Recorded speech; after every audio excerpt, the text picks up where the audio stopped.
केन्दुझर जिला पाटना ब्लॉक अंतर्गत मानपुर स्थित मनरेगा विद्याभवन ठारे शिल्प निर्देशक कटक निर्देश क्रमे केन्दुझर शिल्प तालीम केन्द्र द्वारा एक दिनिकिया शिल्प सचेतनता कर्मशाला आयोजित हो जाइछि।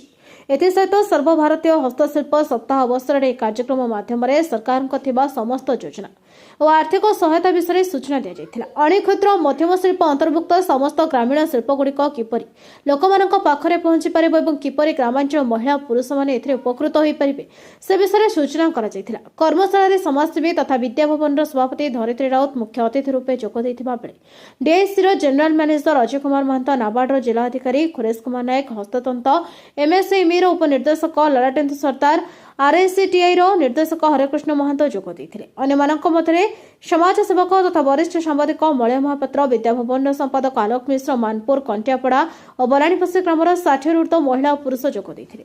एक दिवसीय शिल्प सचेतनता कार्यक्रम सरकार अणु क्षुद्र मध्यम शिल्प विभाग तरफ जो सब कार्यक्रम सरकार चली से संबंधी सूचना प्रति गाँव में प्रति लोक घरे घरे पहुँचाइबा लक्ष्य नहीं कि सचेतनता कार्यक्रम अनुष्ठित होइछि।